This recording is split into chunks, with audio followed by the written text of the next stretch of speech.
Naitwa Chaudele Nicolaus, mkurugenzi mtendaji wa taasisi ya michezo inayokwenda kwa jina la IBG Sports Academy ambayo ipo hapa Zuguni, Dodoma, Tanzania. Nimeona kuna vijana wadogo hasa wa kike. Je, hao vijana wewe unaweza kuwa manage kiasi gani labda? Kwanza kabisa namna ya kuwapata, tunawapata mashuleni, afu wachache ndio ambao tumekuwa tukiwapata kutoka mtaani. Kwa namna ya kuweza kuwa manage na kuwa nao pamoja, kushirikiana na walimu kwenye mashule yao, lakini halikadhalika kushirikiana pamoja na wazazi, kwa sababu ukishaamua kugundua kipaji cha mtoto, sasa mnaanza kushirikishana wote kwa pamoja kwa ajili ya kukilea ili kiweze kuleta faida kwa miaka ya mbeleni. Sawa, tumeona watu wengi sana wanakuwa wanaanzisha vituo lakini kwa upande wa wa kiume. Je, kuna ugumu gani au kuna urahisi gani wewe kuanzisha kwa upande wa kike ambao unaona umepata vijana wengi sana kwa upande huo?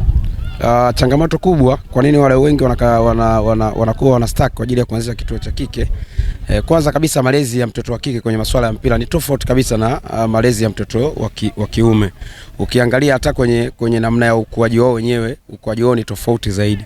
Lakini pia kama ilivyo alikadhalika, jamii nyingi imemtupa mtoto wa kike, hususan chochote anataka kufanya kinaonekana kama ni uhuni. Kwa ukihitaji kupata mtoto wa kike kwa ajili ya kucheza mpira, mzazi, jamii pia kwa ujumla wote wanakataa, kwa sababu wanaona hichi ni kitu cha kihuni.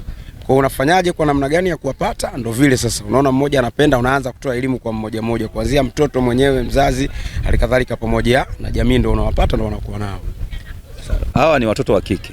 Mara nyingi tunaona jinsia ya kike, mara nyingi kunaweza kuwa na watu wawili hadi watatu wenye jinsia wa kike ambao wanaweza kuendana nao kitabia na kuwalea. Je, wewe unatumia njia gani kuweza kukaa na hawa? Je, una watu wa aina ya kike ambao wanaweza kuwahudumia hawa watoto wa kike kwa ajili hata kwenye mazungumzo ya kike ukiacha mambo ya mpira? Yes, hivyo vitu tunavyo. Si tu kucheza mpira, tunawafundisha vitu vingi. Kuna maisha ya tunasema baada ya shule, kuna maisha baada ya mpira, nje ya mpira. Kwa hiyo kuna semina ambazo tunaziandaa tofauti kwa kushirikiana na wadau kwa ajili ya kuja kuwapa na kuelekeza faida ya mpira, faida ya maisha ya kijamii, namna gani ya kuishi. Kwa ndio tumekuwa tukifanya. Ukiachana mpira, maana yake elimu bado tunatoa kubwa kwenye upande wa kuelekeza kwenye vitu tofauti kwa wao kuwajenga. Anaweza asifanikiwe kwenye mpira, akafanikiwa kwenye engo nyingine. Lakini pia tunapomtengeneza mtoto wa kike, hatumtengenezi tu kuwa mchezaji. Tunatengeneza ambaye atakuwa mama bora baadaye, bibi bora baadaye, lakini pia kiongozi na mtu yoyote yule ambaye anatakiwa kufanya majukumu kama mtoto wa kike. Kabla tujaje kwenye malengo, mafanikio, changamoto, mara nyingi tumeona watoto wa kike hasa wanapocheza mpira wa kiume na wao pia wanakuwa kama wanaigiza kwenye tabia za kiume, hasa kwenye mavazi na muonekano. Unaanza mwingine labda anavaa mlegezo, anavaa vipensi. Kwako wewe hii unaweza kuliendo vipi au kulidhibiti vipi, au unawapa elimu gani watoto wadogo hao? Kwanza ambalo mimi nililifanya, watoto wote wa kike mavazi wanaotakiwa kuvaa maana yake ni ya kike, isipokuwa tu ni kaptula ambayo wanaitumia kwenye kufanya mazoezi na kucheza mechi. Kwa hiyo ili wasibadilike wawe vile, ukianza kuambia leo wakaja na suruali, wakaja na kaptula na nini, watazoea. Kwa cha kwanza kukidhibiti cha kuweka wao ili wakae kisaikolojia, kutoka anapotoka nyumbani kuja huku lazima awe amejistiri nguo ya kike, ili mtaani akapopita hata mtoto mwingine, mzazi mwingine atamani kuona kwamba mpira unaochezeka ni mpira wa kiume lakini anayecheza ni mtoto wa kike. Kwa tunaanza kwenye mavazi. Kwa walimu wengi baada ya kufanya utafiti kuona kwa nini walikosea, walianza kutukuzuia kwenye mavazi. Akianza kuvaa kama wewe, mimi mfano ni mwalimu wa kiume, akija amevaa kama mimi, maana yake kuna lugha tutakuwa tunaongea za mimi kama na yeye tunafanana.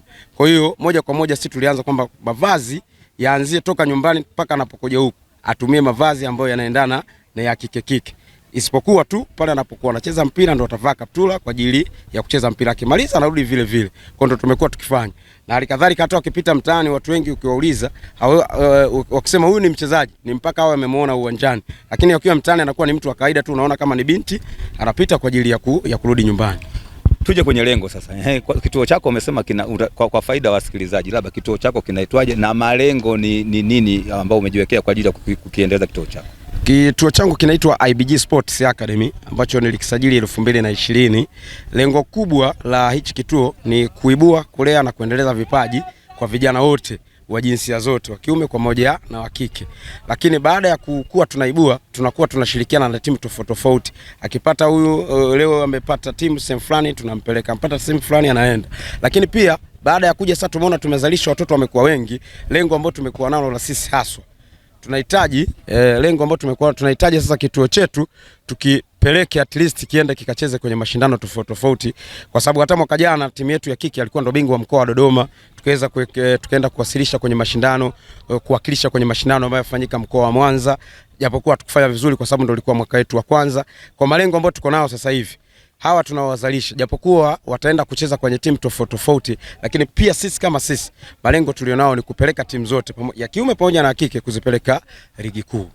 Sasa kwa hicho ulichokisema, je, sasa kwa sasa kutoka ulipoanza na hapa ulipofikia acha unapoelekea, unaona kama kuna asilimia ngapi ambapo umefanikiwa au kuna asilimia ngapi ambapo unaona bado kama umestaki pale?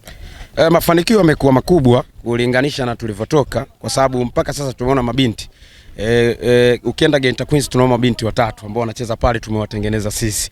Wakifika likizo wanarudi wanakuja kwetu. Lakini pia tunao wavulana. Kwa mfano tunao mmoja yuko Simba under 20 pamoja na under 17. Tunao halikadhalika vijana watatu ambao wako Azam wanaenda na kurudi. Tunao vijana 4 ambao wako Moro Kids. Sasa mafanikio yamekuwa makubwa kwa sababu si hata wale waliopo wanaona wenzao wanatoka na kuondoka na kurudi. Wakirudi ndo nao wanatusaidia kutupatia maarifa na kuwapatia wengine maarifa, kuona kwamba hichi kitu tunachokifanya ni kweli kinaweza kuwasaidia kuwatoa hatua moja kwenda hatua nyingine. Kuendesha kituo ni gharama sana. Tunajua kabisa unachukua, kuna vifaa vya michezo, kuna vitu vingi, pengine walimu, sijajua kama kwenye upande wako labda ndio mwalimu mmoja na bezi na vitu vyote, kama kwenye fiziki yeye, tekniki yeye na kila kitu, au kwenye mambo mengine yote. Je, wewe sasa katika kituo chako labda kuna kitu gani ambacho unaona kama kinahitajika zaidi kukupa kama kampani au msaada ili kuendeleza zaidi? Yaani kiona maana kama je, unajitosheleza tu kwa mahitaji uliokuwa nayo au kuna vitu zaidi vinatakiwa kwa ajili ya kuwasaidia watoto wa mbele? Kwa sababu ni kituo, ukianza kama kituo uwezo ukasema unamuita mdau aidha aje aweke udhamini, kwa sababu ni watoto wadogo. Kwa sababu mara nyingi unaangalia kwenye udhamini kuna masuala ya kubeti, kuna masuala yani tunasema kamaria kwa ujumla. Sasa ukimuita mdau akaja akadhamini na kati watoto wako chini ya miaka 17 kwenda chini, hicho kitu hakiruhusiwi. Kwa kitu ambacho tumekuwa tukikifanya sisi walimu tuko timu kama karibia watu 15. Sisi kama sisi tunashikana, lakini pia wazazi wamepata elimu sasa hivi. Ukimwambia nunue kiatu ananunua. Halikadhalika watoto wenyewe vishughuli wamekuwa wakifanya hapa na hapa. Tunawafundisha kuanzia wadogo namna ya kutunza fedha na kuona kwamba anaweza akawekeza kwenye mpira baadaye akaja akapata faida. Sasa labda baadaye ikifika labda timu imeenda juu, ndio kule unaweza ukaita mdau au aidha mdhamini mkafanya kazi kwa pamoja. Lakini kama tunapo chini hapa tunashirikiana sisi, mtoto, mzazi pamoja na walimu kwa ujumla, kuhakikisha kipaji cha mtoto kinaenda juu. Hapa umesema kuna baadhi ya wachezaji wako wamepita kwenye kituo chako, wako timu mbalimbali, ukiwepo Simba, Azam na timu nyingine. Hawa ni watoto wadogo. Kwa mfano kituo chako unatumia gharama nyingi pamoja na hiyo jopo ulilolitaja. Nyinyi hao watoto mnawapeleka, nyinyi mnafaidika vipi au watoto wananufaika vipi kupitia hizo njia za mafanikio kwenda kwenye hizo timu kubwa? Pengine inawezekana Azam ni kituo kikubwa, anaweza kauzwa mtu mbele. Je, nyinyi akitoka hatua moja kwenda nyingine ambapo mtoto umemlea, mnafaidika vipi na hiyo hatua ambayo mnaipiga kuwapeleka katika timu kubwa? Kwanza makubaliano tunaweka kisheria kuhakikisha kwamba kila sehemu atakapokuwa anakwenda na sisi tunakuwa wanufaika. Kuna faida wanazoziita grassroots, kwa maana sisi tuliomgundua chini.